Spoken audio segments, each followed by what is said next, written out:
Hello class 5 students, आज हम लोग ऑनलाइन क्लास में चैप्टर नंबर 3 स्टार्ट कर रहे हैं और चैप्टर का नाम है रोटेशन एंड रेवोल्यूशन। ठीक है, इसमें क्या है, पृथ्वी कैसे घूमती है, किसका चक्कर लगाती है, इसके बारे में पढ़ेंगे। ठीक है, सबसे पहले हमारा रोटेशन एंड रेवोल्यूशन यानी कि घूमना, और उसका इसमें सबसे पहला पॉइंट है our earth moves in two ways, rotation and revolution. ठीक है, यानी कि अपनी जो पृथ्वी होती है दो तरह से क्या करती है, मूव करती है। कैसे? एक रोटेशन कहलाता है, एक रेवोल्यूशन। अब रोटेशन क्या होता है, रेवोल्यूशन क्या होता है? The earth moves from west to east its own axis, यानी कि अपनी ही दूरी पर, वंस इन 24 आवर, यानी अपनी ही दूरी पर वो 24 घंटे में एक चक्कर जो लगाती है, जिससे दिन और रात होते हैं, वो हमारा क्या कहलाता है? This movement is called rotation. And the movement of earth around the sun, यानी सन का जो चक्कर है, ऑर्बिट इज कॉल्ड रेवोल्यूशन। यानी कि जो हमारी पृथ्वी ऑर्बिट में कक्षा में, यानी कि निश्चित सीमा में किसका चक्कर लगाती है, सूरज का चक्कर लगाती है, उसे हम क्या बोलते हैं? रेवोल्यूशन कहते हैं। It's take 365 1/4 days to complete one revolution, यानी कि वो 365 दिन और पूरे दिन का चौथाई भाग लेता है। इस पूरे पृथ्वी को सूर्य का चक्कर लगाने में इतने दिन लगते हैं। ठीक है, नेक्स्ट हमारा कौन सा आता है? नेक्स्ट हमारा आता है रोटेशन एंड इट्स बेनिफिट। जो हमें पृथ्वी रोटेट करती है उससे क्या क्या बेनिफिट होते हैं। ठीक है, the earth rotates on its own axis, the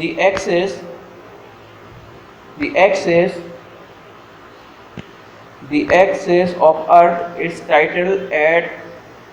tilted at angle of 360 and half, यानी कि जो हमारी अर्थ है वो कितने एंगल पर झुकी हुई है? इतनी डिग्री पर झुकी हुई है।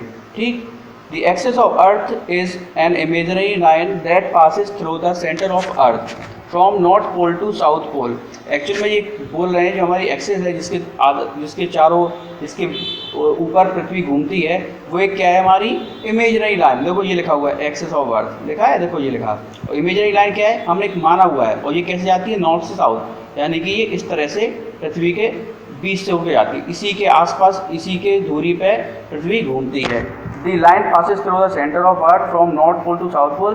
The rotation of Earth causes day and night. इसी वजह से पृथ्वी पर क्या होता है? दिन और रात होते हैं। As the Earth rotation part rotates, a part of experience day and other part experience night। इसी रोटेशन की वजह से पृथ्वी का आधा हिस्सा जो क्या करता है? दिन महसूस करता है, और आधे हिस्से पे क्या होती है? रात होती है। ठीक है, the part facing the sun has day and other parts not facing the sun as night, यानी कि पृथ्वी के जिस फेज पर सूरज की रोशनी पड़ती है वहाँ दिन होता है, और जहाँ सूरज की रोशनी नहीं पड़ती है वो क्या होता है? वहाँ पे रात होता है। ठीक है, The movement of Earth on its elliptical path is known as evolution। यानी इलिप्टिकल, अपनी जो अर्थ है उस मूवमेंट है सन के अराउंड, वो कैसा है? हमारा इलिप्टिकल है। This path is known as orbit, और इसी पाथ को क्या बोलते हैं? उसको ऑर्बिट बोलते हैं। इलिप्टिकल कैसा होता है वो देखिए आप, ऐसा होता है, ये आपको दिख रहा है, ये वाला पाथ इस तरह से, मतलब पूरा सर्कल नहीं है, चपटा सा दिख रहा है, यही हमारा क्या कहलाता है? इलिप्टिकल पार्ट कहलाता है। उसी को हम क्या बोलते हैं? जो सन के अराउंड घूम रही है अर्थ, ठीक है, इसी को क्या बोलते हैं? इसकी ऑर्बिट बोलते हैं। ठीक है, it takes 1 year 365 and 4 days to 1/4 days to complete one revolution around the sun. The calendar year only shows 365 days. 1/4 day of 6 hours each year add up to 1 day after every 4 year। यहाँ पे आपको बताना चाहेंगे कि जो हमारी अर्थ है ये पूरा इसको राउंड लेने में कितने दिन लेती है? 365 and 1/4, यानी कि इतने दिन में ये एक सर्कल पूरा कर लेती है। और 1/4 का मतलब क्या होता है? यानी कि 24 आवर्स का 4th पार्ट, यानी कि कितना हो गया हमारा? इसको डिवाइड करेंगे कितना बचेगा हमारा? 6 आवर, यानी कि 365 दिन और 6 आवर एक्स्ट्रा लगते हैं उसको एक ईयर कंप्लीट करने के लिए। इसी कारण इसमें 365 दिन और 6 आवर एक्स्ट्रा होते हैं, जो कि बाद में क्या कर दिए जाते हैं? 4 साल बाद तक इसको 4 साल बाद इसको ऐड कर दिए जाते हैं। इसलिए हमारी जो फरवरी जो होती है, देखो लिखा है the day is added to month of February to particular year, ठीक है. So that is called February as 29 days, and that year is known as leap year. The year comprise 366 days, ठीक है. इस वजह से हमारा फरवरी 29 डेज की होती है, ठीक. अब देखिए ऑकरेंस ऑफ सीजन. अब हम बात करते हैं अर्थ पर सीजन कैसे होते हैं, ठीक है. देखते हैं. Revolution and the light till the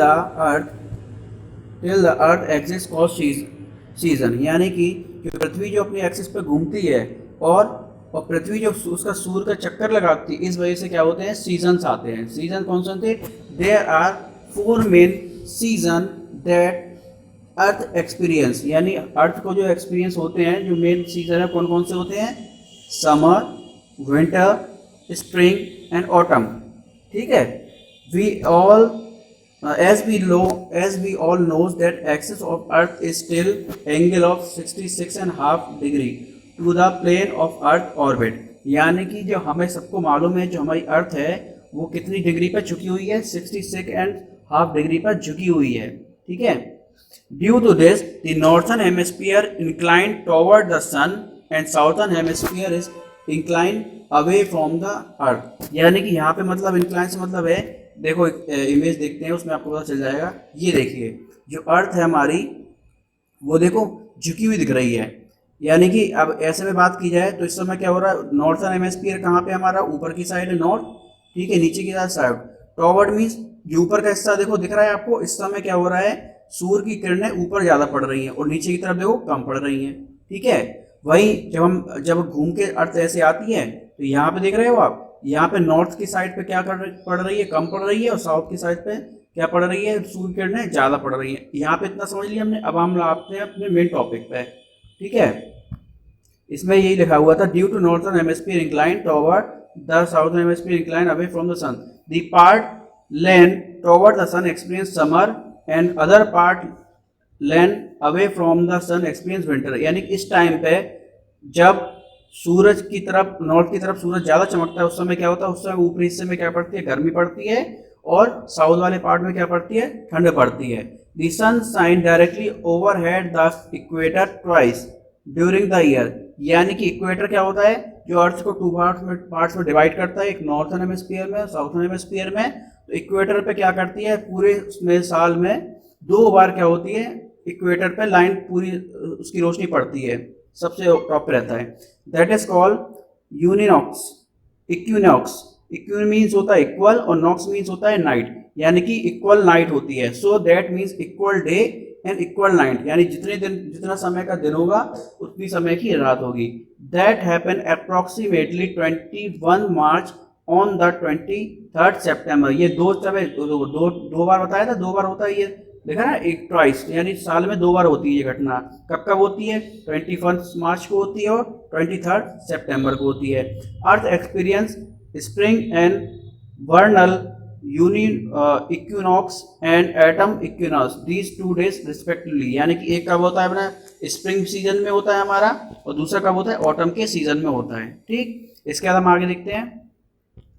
इसके बाद है solstices are when once during year, once एक बार होता है during the year the sun shine directly overhead at each tropic. Sol means होता है सन और सोलरटिक्स मीन्स होता है standing still the sun. The usually happen around 21 June when the sun rises directly overhead the tropic of cancer. जब sun की रोशनी जो होती है वो कहाँ पड़ती है? ट्रॉपिक ऑफ कैंसर पे पड़ती है. वो कब पड़ती है? 21 जून को पड़ती है, ठीक है. It characterise by long day and experience summer. ये गर्मियों में सबसे बड़ा दिन कहलाता है. क्या आपने सुना होगा आज बड़ा दिन है, आप लोगों ने सुना होगा पेरेंट्स वगैरह से. तो बड़ा दिन पे क्या होता है? सबसे बड़ा क्यों लगता है? क्योंकि उस समय ट्रॉपिक ऑफ कैंसर पे सूर्य की रोशनी पड़ती है और उस दिन का दिन हमें क्या पड़ता है? सबसे ज़्यादा बड़ा लगता है. The day longest in the northern hemisphere, it mark summer solstice and 22 December mark the winter solstice, यानी कि ये भी 2 बार हो रहा है. एक बार कब? 22 दिसंबर को हो रहा है, दूसरा कब हो रहा है हमारा? 21 जून को. Once this day tropic of, यहाँ पे होता है ट्रॉपिक ऑफ कैंसर पे होती है ये वाली, और दूसरा कौन सा है? ट्रॉपिक ऑफ कैप्रिकॉर्न पे होता है. The sun rays directly southern hemisphere closer the sun and experience summer, ठीक है, इस दिन क्या होता है, लोगों को गर्मी महसूस होती है बहुत ज़्यादा। This is the shortest day in northern hemisphere, और इस दिन क्या होता है, नॉर्थर्न हेमिस्फीयर में सबसे छोटा दिन महसूस होता है। It experience winter during the time north pole south pole receive 6 month of sun rays each, और नॉर्थ पोल और साउथ पोल पर क्या होता है, हर 6 महीने बाद सन रेज मिलती है। Therefore, the region have 6 month duration of day, 6 month duration of night. This means half of the year is winter, half of the summer. यानी इसी कारण क्या होता है कि यहाँ 6 महीने क्या पड़ती है, बहुत ज़्यादा ठंड पड़ती है, और 6 महीने यहाँ पे क्या होती है, डे रहता है, और 6 महीने यहाँ पे क्या रहती है, रात रहती है। ठीक है, अभी आप लोगों को इतना ही पढ़ना, ये टॉपिक आपका खत्म हो गया, आपको क्वेश्चन आंसर दिए जाएंगे, इसमें अगर कोई प्रॉब्लम हो तो आप लोग पूछ सकते हैं। Thank you.